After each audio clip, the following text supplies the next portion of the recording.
Good morning students. जो हमारा next topic है प्री ऑपरेटिव नर्सिंग केयर से बाद में कि ऑपरेशन के पहले जो केयर तो दे दी हमने, क्या क्या चीज़ें हमें उसके अंदर इंक्लूड करना है वो सब पढ़ लिया।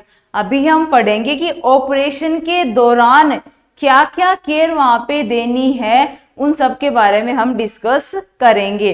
तो यहाँ पे देखिए, अगर इसकी डेफिनेशन की बात की जाए कि ऑपरेशन के दौरान जो नर्सिंग केयर दी जा रही है कहां से कब तक, कब से लेके कब तक दी जाएगी, जब क्या करेंगे हम लोग ऑपरेशन थिएटर में क्या करेंगे, उस आदमी को, उस बीमार आदमी को जिसकी सर्जरी होने वाली है उसको ऑपरेशन थिएटर में ले जाने से लेकर सर्जरी हो गई और उसके पश्चात जब उसको रिकवरी रूम में शिफ्ट किया जा रहा है उससे पहले तक जो नर्सिंग केयर दी जाती है उसी को आप क्या बोलते हो, इंट्रा ऑपरेटिव नर्सिंग केयर।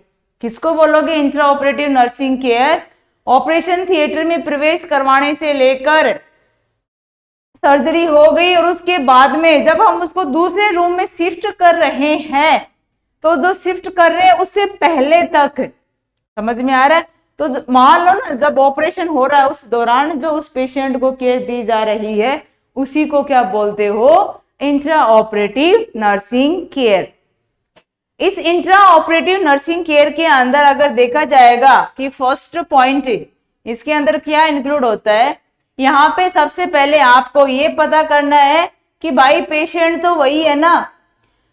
पहले सुनिश्चित करो किसके बारे में, जब आप पेशेंट को रिसीव कर रहे हो ऑपरेशन के लिए तो इस चीज की जानकारी रखो कि पेशेंट तो वही है ना, ये ना हो ऑपरेशन किसी और का था उठा के ले गए आप किसी और को। समझ में आ रहा है? तो ये सुनिश्चित करो, रोगी की पहचान करो कि हाँ पेशेंट वही है। देन उसके बाद में उसकी फाइल चेक करो। फाइल चेक करने का मतलब होता है उसकी सारी रिपोर्ट रिकॉर्ड वहां पे चेक की जाती है। समझ में आ रहा है कि किस टाइप का ऑपरेशन है, कौन सी जगह है, कि लोकेशन कौन सी है, मतलब कहाँ पे ऑपरेशन करना है, क्या क्या इसके रिकॉर्ड टेस्ट आए थे, जो भी सारी चीजें हैं वो हम उस फाइल को चेक करेंगे, मिलान करेंगे सारी चीजें।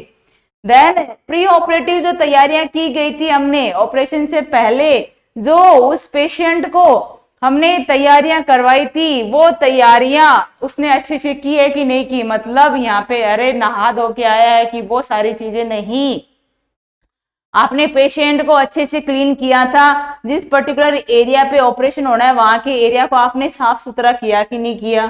सुनिश्चित करो पेशेंट ने कुछ खाया हुआ तो नहीं है, और खा लिया हो तो प्रॉब्लम हो जाएगी। तो ये भी डिसाइड करके रखो या पूछ के रखो कि हाँ पेशेंट ने कुछ खाया है कि नहीं खाया। वहां पे आपको पेशेंट को खाली पेट ही रखना है। Is that clear? सारी चीजें वहां पे चेक करने के बाद जो भी आपने प्री ऑपरेटिव तैयारियां करवाई थी वो चेक कर ली। उसके बाद आपको क्या करना है, उसको साइकोलॉजिकल सपोर्ट देना है कि घबराने की जरूरत नहीं है, हम सब आपके साथ हैं यहाँ पे, आपको अच्छे तरीके से ठीक करके ही हम लोग चैन लेंगे। मतलब साइकोलॉजिकल सपोर्ट तो देना है भाई, ये थोड़ी ना है पेशेंट जा रहा है उसको डरा रहे हो, देख भाई तेरे साथ कुछ भी हो सकता है, मर भी सकता है, जिंदा भी रह सकता है। यहाँ पे तो ऑपरेशन के दौरान तो यही है कि ऐसे केसेस में तो ज्यादा से ज्यादा मौत ही हुई है, ऐसे तो कभी नहीं बोलना है। उसको साइकोलॉजिकल सपोर्ट दो, पॉजिटिव थिंग्स दो, ताकि पेशेंट आराम से ओटी के अंदर ऑपरेशन के लिए प्रिपेयर रहे। रोगी को ऑपरेशन टेबल पर क्या करना है, लेटाना है। आपको चेक करना है कि जो भी ऑपरेशन टेबल पे लिनन वगैरह, जैसे बेडशीट, अरे अपन तो बेडशीट बोलते हैं बट वहां पे लिनन वगैरह ये सारे आते हैं, वो चेक किए जाते हैं। और जितने भी उपकरण चाहिए ऑपरेशन के लिए वो सारे उपकरण वहां पे एकत्रित हैं कि नहीं है, ये भी डिसाइड कर लो। ये नहीं ऑपरेशन तो चालू कर दिया, चीज जो चाहिए थी वो वहां पे है ही नहीं, तो पहले ही सारी चीज डिसाइड करके रख लो। रोगी को एनेस्थीसिया देने से पहले एनेस्थेटिस्ट की हमें मदद देनी है। भाई एनेस्थेसिया अपन नहीं दे सकते, वहां पे एक एनेस्थेटिस्ट होता है या एनेस्थेटिस्ट होता है, वही क्या करता है, एनेस्थेसिया देगा, पेशेंट को क्या करेगा, बेहोश करेगा। सर्जन को क्या करेंगे, हम असिस्ट करेंगे, कब, जब ऑपरेशन हो रहा है। जो भी सारी सर्जिकल प्रक्रिया है उसमें हम लोग इस चीज का ध्यान रखेंगे कि संक्रमण ना फैल जाए। समझ में आ रहा है? तो जितने भी डिसइंफेक्टेड या स्टरलाइज्ड उपकरण है वो ही हमें क्या करने हैं, उपयोग में लेने हैं, ताकि पेशेंट को कोई संक्रमण ना हो पाए। और लास्ट में हमें क्या करना है, उसको दूसरी यूनिट के अंदर, ऑपरेशन के बाद पेशेंट को दूसरे रूम में शिफ्ट कर दिया जाता है। Is that clear? ये क्या हो गया? Intra operative nursing care. कैसे कैसे? पहले तो डिसाइड करो, देखो कि भाई साहब तो वही है ना, कहीं दूसरे को तो ना उठा के ले आए हो। रोगी की फाइल चेक करो कि जो कुछ भी था इसमें, जो भी दवाइयां, मेडिसिन, उसकी हिस्ट्री वगैरह, डायग्नोसिस वगैरह, टेस्ट फिर जांच वांच जो भी की थी ना, वो सारी चेक करो। चेक करने के बाद उसमें देखो कि हाँ इसी टाइम पे इस पेशेंट को बुलाया गया था, इसी टाइम पे इसकी सर्जरी होनी है। फिर हमें प्री ऑपरेटिव जो भी तैयारियां की जानकारी दी थी, किसको? पेशेंट को। वो देखो कि पेशेंट का वहां पे एरिया क्लीन है कि नहीं है, उसने कुछ खाया वाया तो नहीं है, भूल से कुछ खा लिया हो, या अदर कोई थिंग्स जो कॉम्प्लिकेशन पैदा कर सकती है। कब? ऑपरेशन के दौरान। तो पहले ही वो सारी चीजें वहां पे चेक कर लो। वहां पे वो भी देखना है ओटी में जाने से पहले। भाई रिटर्न कंसेंट तो आपने पहले ही ले लिया, बट जब ओटी में एंट्री करवा रहे हो उस दौरान रिटर्न कंसेंट फिर से आपको चेक करना है कि वो है कि नहीं है। समझ में आ रहा है? तो जो प्री ऑपरेटिव के दौरान जितनी चीजें हमने की थी वो आपको इंट्रा ऑपरेटिव में एक बार जरूर फिर से करनी है। समझ में आया? क्योंकि कल को अगर इलीगल इश्यू हो गए तो वहां पे प्रॉब्लम आ सकती है। रोगी को क्या करो? साइकोलॉजिकल सपोर्ट देनो, और देने के बाद क्या करना? टेबल पर उस पेशेंट को लेटा देना है। टेबल पे लेटाने के बाद जितने भी उपकरण है, लिनन वगैरह सारे हैं, ऑपरेशन टेबल के पास एकत्रित हो जाने चाहिए। Is that clear? अरे जिन जिन उपकरण की, जिन जिन लिनन्स की, क्लॉथ्स की जरूरत है, वो सारे क्या होने चाहिए? ऑपरेशन टेबल के पास इकट्ठे होने चाहिए। नहीं कि बाद में बीच बीच में भाग के जा रहे हो तो प्रॉब्लम हो जाती है। एनेस्थेशिया के लिए एनेस्थेटिस्ट की हम लोग मदद लेंगे। शल्य क्रिया के दौरान सर्जन को हम लोग असिस्ट करेंगे, और इस प्रक्रिया के दौरान हम खास तौर से ये ध्यान रखेंगे कि कोई इन्फेक्शन या संक्रमण है वो ना फैल जाए। तो जितनी भी चीजें हम हॉस्पिटल में उस ओटी में यूज करेंगे वो सारी क्या होंगी? स्टरलाइज्ड और डिसइंफेक्टेंट होंगी।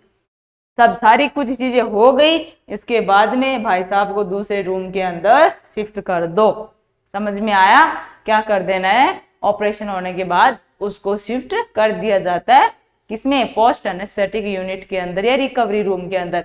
ये सारी चीजें कब होती है? Intra operative nursing care. अगर यहाँ पे हम बात करें सर्जरी के बाद में, भाई इंट्रा ऑपरेटिव प्री ऑपरेटिव पढ़ लिया, इंट्रा ऑपरेटिव पढ़ लिया, अब हम पोस्ट ऑपरेटिव पढ़ेंगे। ऑपरेशन के बाद में कौन कौन सी केयर वहां पे देनी है वो सारी चीज हम क्या करेंगे? पढ़ेंगे। इसके बारे में अगर पढ़े कि ऐसी कौन कौन सी कंडीशंस होती हैं जिनको हम लोग डिस्कस करेंगे। यहाँ पे क्या होता है? फर्स्ट पॉइंट, सर्जरी के पश्चात, क्या?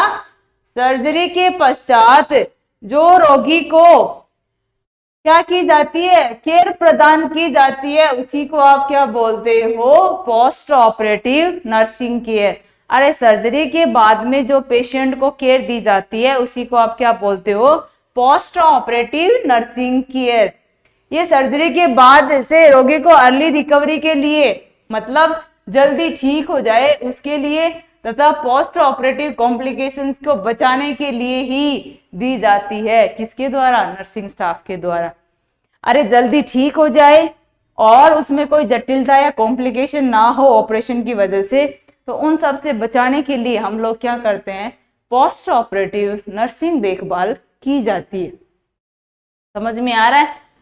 अगर यहाँ पे ये चीजें देखी जाए कि क्या क्या उद्देश्य है हमारा पोस्ट ऑपरेटिव नर्सिंग केयर की देखभाल के लिए, पहला आता है जो घाव बनाया है वो घाव जल्दी हो। समझ में आ रहा है? जो घाव बन गया है, जो वुंड हमने कट लगाया था वो क्या हो? जल्दी से ठीक हो जाए। दूसरा, उसके रेस्पिरेटरी फंक्शंस क्या हो? जल्दी सामान्य तरीके से काम करना स्टार्ट कर जाए, क्योंकि एनेस्थेसिया दिया है उसको, तो एनेस्थेसिया की वजह से क्या हो सकता है? कई बार रेस्पिरेशन में प्रॉब्लम आ सकती है। तो हम ये केयर वो आफ्टर ऑपरेशन इसलिए दे रहे हैं कि पहली बात तो वुंड है वो जल्दी ठीक हो, रेस्पिरेशन की फंक्शन है वो जल्दी से काम करना स्टार्ट कर दे, रोगी में वाटर और इलेक्ट्रोलाइट्स का जो संतुलन है उसको बनाए रखना, पेन जो हो रहा है उसका अच्छे से मैनेजमेंट देना, रोगी का न्यूट्रिशनल लेवल बना के रखना, रोगी के एलिमिनेशन पैटर्न मतलब जो कुछ खाया पिया है उसको चेक करना कि बाहर भी उतना आ रहा है कि नहीं आ रहा है, वो भी नॉर्मल करना। रोगी में अर्ली एम्बुलेशन मतलब ऑपरेशन के बाद में ये नहीं 6 महीने तक वो उठेगा ही नहीं, अरे 7-8 दिन के बाद में उसको क्या कर, जल्दी जितना ज्यादा ठीक होगा वो उतना जल्दी क्या हो सकता है, थोड़ा थोड़ा घूम फिर सकता है। तो अर्ली एम्बुलेशन के लिए उसको प्रेरित करना कि आप पड़े मत रहना, थोड़ा थोड़ा करके कैसे भी करके अपने हाथ पांव हिलाते रहना। समझ में आया? रोगी तथा उसके परिवार वालों को साइकोलॉजिकल सपोर्ट देके उसको कंडीशन को मजबूत बना के रखना। कुल मिलाकर पोस्ट ऑपरेटिव नर्सिंग केयर है उसका एक ही उद्देश्य होता है कि सर्जरी के पश्चात जो भी कॉम्प्लिकेशंस हो रहे हैं, सर्जरी के बाद में जो भी कॉम्प्लिकेशंस होंगे उन कॉम्प्लिकेशंस की रोकथाम करना तथा उसकी रिकवरी को प्रमोट करना ही हमारा मेन उद्देश्य होता है। भाई अगर ऑपरेशन के बाद में जो हम केयर देते हैं उस केयर का जो हमारा मेन उद्देश्य होता है वो क्या होता है? ये तो होता है कि सारी चीजें अच्छे से ठीक हो। पहली बात तो ये देखो कि जो घाव है वो घाव जल्दी ठीक होना चाहिए, एक तो उद्देश्य ये हो गया। रेस्पिरेटरी पैटर्न है वो भी सामान्य होना करवाना है हमें। इलेक्ट्रोलाइट इम्बैलेंस या वाटर का जो इम्बैलेंस हो गया था उसको भी हमें क्या करना है, बैलेंस बना के रखना है। न्यूट्रिशनल लेवल भी क्या करना है, उसका सामान्य बना के रखना है। एलिमिनेशन पैटर्न कितना खाया पिया है वो वापस बाहर निकल रहा है कि नहीं निकलना, उसको भी नॉर्मल बनाना है। अर्ली एम्बुलेशन के लिए प्रेरित करना, भाई चीजें देखना किसके बारे में कि हाँ पेशेंट को आप ये मत कहना कि आप बेड पे ही लेटे रहना, नहीं ऐसा कुछ नहीं करना है। आपको कंडीशन देखनी है कि अगर जो भी प्रॉब्लम आपने ऑपरेशन कर दिया, ऑपरेशन के बाद में ज्यादा प्रॉब्लम उस पर्सन को हो सकती है तो उस प्रॉब्लम से बचाने के लिए उसको कहो कि आप धीरे धीरे अपने हाथ पैरों को थोड़ा थोड़ा हिलाते रहना और जहां तक पॉसिबल हो सहारा लेके आप घूम फिर भी सकते हो, हल्का हल्का, दौड़ना नहीं है, घूम फिर सकते हो। जिससे क्या होता है आपका जो भी खाने पीने का एलिमिनेशन पैटर्न सारा क्या होगा, नॉर्मल होने की कोशिश करेगा। एक तो इंसान घूमता फिरता रहे, एनी टाइम सोता रहता है, ज्यादा हेल्दी कौन सा रहता है भाई, जो घूमता फिरता रहेगा। तो इसके लिए उसको क्या कहा जाता है कि आप थोड़ा बहुत घूमते फिरते रहना। उसकी कंडीशन को मजबूत बनाए रखने के लिए उसको और उसके परिवार वालों को हम लोग क्या करते हैं, सपोर्ट देते हैं, साइकोलॉजिकल सपोर्ट, कि अब आप सारी कुछ चीजें ठीक हो गई हैं, आगे जाके ये बहुत जल्दी ठीक हो जाएगा, बस आपको थोड़ा ध्यान रखना है पेशेंट को कोई कॉम्प्लिकेशन ना हो पाए। अगर कोई प्रॉब्लम होती है तो तुरंत आप हॉस्पिटल में आके जांच करवा लो। तो सारा कुल मिला के हमारा एक ही मेन उद्देश्य होता है क्या, कि जो भी प्रॉब्लम हो रही है सर्जरी के बाद में हो या होने वाली है उनसे बचाने के लिए, उनकी जो जटिलताएं उत्पन्न हो सकती हैं उनसे बचाने के लिए और रोगी की हेल्थ को ज्यादा प्रमोट करना ही हमारा मेन उद्देश्य होता है। किसका? पोस्ट ऑपरेटिव नर्सिंग देखभाल का। समझ में आ रहा है? पोस्ट ऑपरेटिव नर्सिंग देखभाल क्यों जरूरी है? ताकि पेशेंट तो जल्दी ठीक हो, घाव भी जल्दी भर जाए, सारे फंक्शन उस इंसान के ठीक तरीके से काम करे और उसको कोई कॉम्प्लिकेशन नहीं होने चाहिए। समझ में आ रहा है? जब हाँ ऑपरेशन किया उस ऑपरेशन की वजह से कोई कॉम्प्लिकेशन ना हो, इन सब से बचाना ही हमारा मेन उद्देश्य होता है। किसमें? पोस्ट ऑपरेटिव नर्सिंग केयर में। तो ये हमने पढ़े थे प्री ऑपरेटिव, पोस्ट ऑपरेटिव और इंट्रा ऑपरेटिव। अगर नेक्स्ट हम इस पोस्ट ऑपरेटिव के अंदर बात करेंगे कि यहाँ पे कंडीशन आपको क्या करनी है, ये भी चेक करनी है। इतना तो देख लिया कि ऑल ओवर यहाँ पे क्या करना है हमारा, कि पेशेंट को कॉम्प्लिकेशन से बचाना है। यहाँ नेक्स्ट बात करेंगे कि जहां उस हॉस्पिटल में वो जो नर्स कार्य कर रही है उसे रोगी को एक बार क्या करना है, पुनः असेस करना है। समझ में आ रहा है? अरे जो नर्स हॉस्पिटल में काम कर रही है वो नर्स क्या करेगी, उस रोगी को एक बार पुनः असेस करेगी घर जाने से पहले। जैसे उसके vital sign, temperature, blood pressure, respiration, heart rate, वो सारा चेक करेगी। देन लेवल ऑफ कॉन्शियसनेस, भाई इंसान एकदम कॉन्शियस है कि नहीं है। अरे चेतनाग्रस्त का मतलब जानते हो ना, आप उससे बात कर रहे हो तो वो आपसे बोल रहा है, आप उसको टच कर रहे हो तो भी आपको रेस्पॉन्स दे रहा है, तो वो आपको चेक करना है कि हाँ पेशेंट जाग रहा है कि नहीं जाग रहा है, ये नहीं अभी भी बेहोशी की हालत में हो। समझ में आ रहा है? तो उसको क्या करना है, उसके लेवल ऑफ कॉन्शियसनेस या चेतना के स्तर को क्या करना है, आपको चेक करना है। सर्जिकल वुंड में चेक करना है कि दर्द कितनी तीव्रता से हो रहा है, वो तो पेशेंट बताएगा ना, तो बट पूछेगी तो कौन है, नर्स ही तो पूछेगी। तो कितने तीव्रता के साथ दर्द हो रहा है वो पूछेंगे।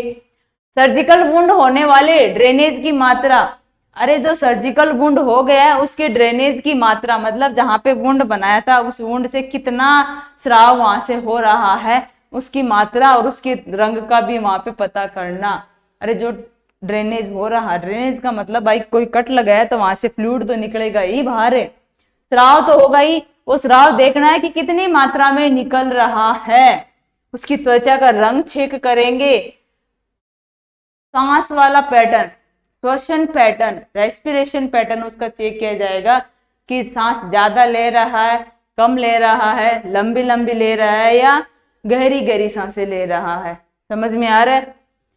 यूरिन आउटपुट चेक किया जाएगा, भाई कितने यूरिन आउटपुट उसका प्रॉपर, एलिमिनेशन पैटर्न उसका प्रॉपर है कि नहीं है। कार्डियक फंक्शन, उसका हार्ट प्रॉपर तरीके से फंक्शन कर रहा है कि नहीं कर रहा है। बाउल मूवमेंट है, और फीकल मटेरियल वो पास कर रहा है कि नहीं कर रहा है। हाइपरवोलीमिया या हाइपोवोलीमिया, अरे फ्लूइड के अमाउंट देखेंगे ज्यादा है या उसकी बॉडी में कम है, मतलब निर्जलीकरण हो गया है या ओवर हाइड्रेशन हो गया है, अति जलीकरण बोलते ना, सूखा पड़ गया है या बाढ़ आ गई है, वो हम देखेंगे। रोगी में जो ट्यूब लगी हुई है उस ट्यूब को देखेंगे, उसके कैथेटर, उसके नेजोगैस्ट्रिक ट्यूब को, और जो भी ड्रेनेज हो रहे हैं उन सब की स्थिति को देखेंगे कि उस ड्रेनेज में कोई खून वून तो नहीं आ रहा है, कलर तो चेंज नहीं हो गया है, कोई ब्लॉकेज तो नहीं आ गए हैं, एयर बबल्स तो नहीं बन गए हैं, कोई हवा तो नहीं भर गई है, वो सारा हम लोग क्या करेंगे उस ट्यूब के अंदर चेक करेंगे। नेक्स्ट वन, रोगी की हाथ पैरों को हिलाने की, मतलब उसके हाथ पैरों को हिलाने की क्षमता भी हम क्या करेंगे, चेक करेंगे कि वो हाथ पैर, भाई आप अगर हिला रहे हो वो हिला रहा है, और आप अगर उसको कह रहे हो कि आप अपने हाथ को इधर से इधर लेके जाओ, यहाँ से यहाँ रखो, पैर को ऊपर करो, थोड़ा सा फिर नीचे करो, अगर वो सारी चीजें कर रही है तो चीजें क्या है, इंसान कॉन्शियस कंडीशन के अंदर अगर वो नहीं हिला पाता है तो वो क्या होता है, अभी भी बेहोशी की हालत में है। रोगी के इंस्ट्रक्शन दिए जाते हैं किसके बारे में, रेस्पॉन्स करने के बारे में, कि आप अपना नाम बताओ, आप कहाँ हो, अभी आपको दर्द हो रहा है कि नहीं हो रहा है। अगर ये सारी चीजें पूछेगी, पेशेंट आपको रेस्पॉन्स दे रहा है तो इज दैट क्लियर, सब कुछ नॉर्मल है। रोगी में किसी असामान्य लक्षण की उपस्थिति का भी पता लगाना है कि कोई असामान्य स्थिति तो वहां पे है कि नहीं है, वो भी आपको पता करना है। तो ये सारी चीजें क्या होती है, एक बार पेशेंट को एक नर्स के द्वारा फिर से चेक किया जाता है। सबसे जरूरी उसका वाइटल साइन चेक करो, BP, pulse, respiration, temperature, consciousness check करो। अरे कमांड करो उसको, बोलो कोई चीज, अगर वो रेस्पॉन्स दे रहा है तो मतलब वो कॉन्शियस है, अगर रेस्पॉन्स नहीं दे रहा तो अभी भी अनकॉन्शियस है, मतलब बेहोशी की हालत में है। सारा रेस्पिरेशन पैटर्न चेक करो, हार्ट की एक्टिविटी चेक करो, बाउल मूवमेंट चेक करो, फ्लूइड की कमी है या ज्यादा होगी वो चेक करो। ये सारे चीजें आपको क्या करना है, ऑपरेशन के बाद में एक नर्स के द्वारा चेक किए जाते हैं। वुंड में दर्द कितना हो रहा है, जो वुंड बनाया उसमें कितना दर्द हो रहा है, कितनी सीवियरिटी के साथ में है, उस वुंड से कोई ड्रेनेज तो नहीं निकल रहा है, मतलब कोई पीला, कई बार पीला रंग का हो जाता है, कई बार व्हाइट कलर का हो जाता है, कई बार रेड कलर का ब्लड के साथ में मिक्स हो गया आता है, तो वो देखना है कि वहां से कोई स्राव तो नहीं निकल रहा है असामान्य। तो वो सारी चीजें एक नर्स के द्वारा क्या की जाती है, पोस्ट ऑपरेटिव पीरियड के दौरान चेक की जाती है। Is that clear? ये सारी चीजें क्या हो गई, असेसमेंट हो गया इंट्रा पोस्ट ऑपरेटिव पीरियड के दौरान, किसके द्वारा, नर्स के द्वारा। समझ में आ रहा है? ये नर्स के द्वारा दी जाने वाली देखभाल है, कब, ऑपरेशन के बाद में। तो ये सारी चीजें हमने क्या की, डिस्कस कर ली कि कौन कौन सी ऐसी कंडीशंस होती हैं जिनके द्वारा हम लोग पता कर लेते हैं कि पेशेंट को हम लोग क्या करें, आगे कॉम्प्लिकेशन होने से बचा सके। प्री ऑपरेटिव का मतलब क्या होता है, ऑपरेशन के लिए पेशेंट को तैयार करना। इंट्रा ऑपरेटिव का मतलब ये होता है हम उसको साफ सुथरी अच्छी वाली केयर दे ताकि जब ऑपरेशन के बाद में उसको कोई जटिलताएं हो वो ना हो पाए। तीसरी पोस्ट ऑपरेटिव का मतलब होता है पेशेंट की जल्दी रिकवरी के लिए, उसको जल्दी ठीक होने के लिए, जल्दी घाव बढ़ने के लिए और कोई कॉम्प्लिकेशन आगे जाके ना हो उनसे बचाने के लिए जो केयर दी जाती है उसको आप क्या बोलते हो, post operative nursing care. I think इतना आपको समझ में आया होगा कि पोस्ट ऑपरेटिव नर्सिंग केयर कब दी जाती है और क्यों दी जाती है, मेन उद्देश्य उसका क्या हुआ, ये हमने पढ़ा। आई थिंक आपको प्री ऑपरेटिव, इंट्रा ऑपरेटिव और पोस्ट ऑपरेटिव तीनों केयर के बारे में पता चल गया। तीनों का मेन उद्देश्य एक नहीं है, अलग अलग है। प्री का मतलब होता है पेशेंट को तैयार करना, साइकोलॉजिकली मेंटली उसको फिट करना, किसके लिए, ऑपरेशन के लिए। इंट्रा का मतलब होता है वो केयर हम इसलिए दे रहे हैं कि हमारा मेन उद्देश्य ये है कि पेशेंट को क्या कर सके, जो भी उसको ऑपरेशन के बाद में कॉम्प्लिकेशन होने वाले हैं उनसे हम बचा सके। समझ में आ रहा है, ऑपरेशन के बाद में जो कॉम्प्लिकेशन होने वाले हैं उनसे बचा सके, संक्रमण से बचा सके, वो होता है इंट्रा ऑपरेटिव। और पोस्ट में क्या होता है, जल्दी ठीक करना पेशेंट को और साथ ही साथ कॉम्प्लिकेशन से भी बचाना। Is that clear? ये क्या हो गया, ऑपरेशन के दौरान, उसके पहले और उसके बाद में दी जाने वाली देखभाल। Is that clear? बाकी क्लास हम लोग फिर से कंटिन्यू करेंगे। Thank you all of you.